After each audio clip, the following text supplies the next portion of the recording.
Okay, my friends, let's get some solutions to this here. Right around here in video one. All right, let me see. There's Eddie. Values of any given right experiment. there. Boom, there it is. Okay, I'm going to take a quick screenshot of this, and then we'll go into Excel. Copy this real quick. There we go.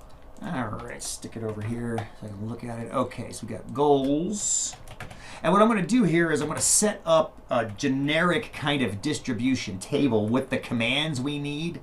And then we can just, for each of the ones we have to do in the homework, we can just update the values, the x values and the probabilities. That should be 0.34, 0.35, 0.11, and 0.02. I'll do a quick check to make sure these add up to 100. Yep, we're good. Add up to 100. Very, very good. All right. Okay, so the mathematics, since goals are the x and the probabilities are the p of x, we just need one more column. It's a weighted average, just like we talked about way back in the day with grouped data. And then all we've got to do is take each data point times its probability, copy that down. Okay, now what's kind of cool is if you look down here, we have to add this column up, and it says it right there, sum 1.45. Don't look at this average. This average is going to take those five things and add them up and divide by 5. That's not what you do. Remember, the average of a probability distribution is the sum of the x times the p of x's. That's what we went over in that day 3 video. So that's the average number of goals per I guess game. I forget the context of this. And 1.45 makes sense. If you look at these probabilities, right about 2/3 of the probability is between 1 and 2. The other ones tail off from there. 0 and 3 are less likely, and then 4 is very unlikely. So the average should be somewhere between 1 and 2, so that makes perfect sense. All right, let's go back to the homework. Here's the probability distribution from the Monte Carlo randomization of roll of 4. Okay, good. So we've got to go 2, 3, 4, 5. Okay, let me just take a screenshot of this and copy it over.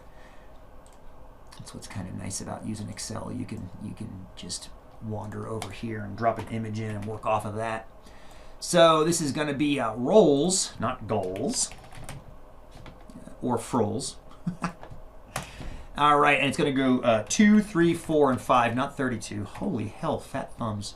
And I'm just going to delete this for now. Delete. And shift them up. All right. And I got to check the probabilities because that is 0.2475. That is 0.3602.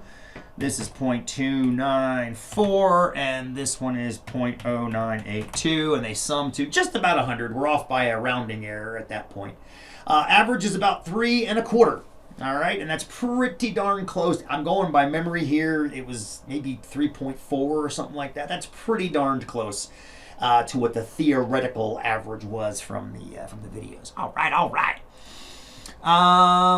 Question number 3 and 4. I apologize. I was an idiot. I asked you to actually calculate the average of those charts. Couple of your astute classmates actually noticed that the average is given to you. I actually pointed out the average when we did the charts, so apologies. You would do them the exact same way that you did the ones over here. The only difference is I believe the family sizes were 1, 2, 3, 4, 5, 6, and 7 or more.